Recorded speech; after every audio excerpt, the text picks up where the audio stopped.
on to the next conversation, we have none other than speaking about her mans, or at least her ex-mans, in subtweets and sublingo. They never really speak directly to each other, to be entirely honest. So here they are again talking their stuff. Now, it started with Eve Mungai wearing a t-shirt that had the words written, "My ex is my biggest fan."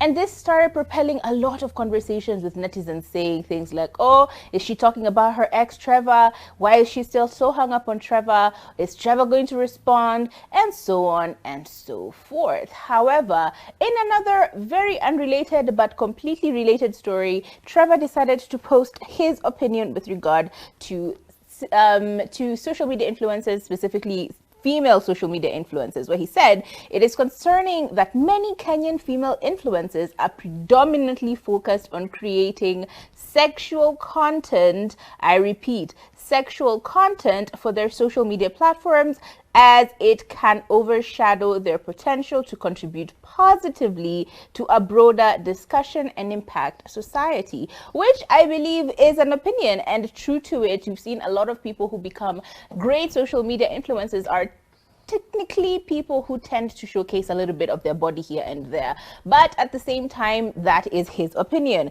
And of course, Eve responded, not necessarily directly, but she responded and said, unfortunately, I did not see that. But what I can say is, if you are doing what makes you happy, do whatever makes you happy. Life is too short. I am not the kind of person to go around talking about my past relationships that ended, so we are moving forward. So obviously she's responding with regard to the dress code that Trevor actually believes should be a little bit less sexual, or the content that should be a little bit less sexual. And I do not see the reason why everyone should be curtailed or mandated to create content in a particular way. The whole point of freedom of speech and freedom of expression is freedom of speech and freedom of expression. You cannot start curtailing and telling people that, oh yeah, you are free to do whatever you want, but don't do this. You are free to say whatever you want, but you can't say this.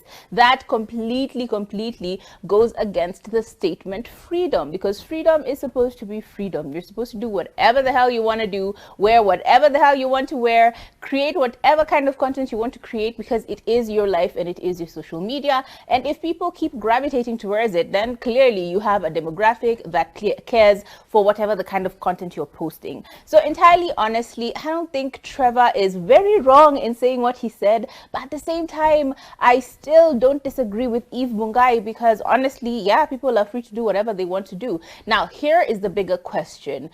If you feel so pressed and so uncomfortable with the kind of content someone is creating, have you ever seen like a huge button at the top of their profile that just says unfollow? Do you know you can just click on that and unfollow that person and no longer see their content? Do you know you can actually do that? Like, it's a phenomenal issue which can be simplified by just going in there and just clicking unfollow. You can no longer see that person's content, and that will free you from the kind of guilt or disgust that you feel whenever you see the content. That's what I can say. If you don't like it, unfollow it and keep it moving. It is what it is.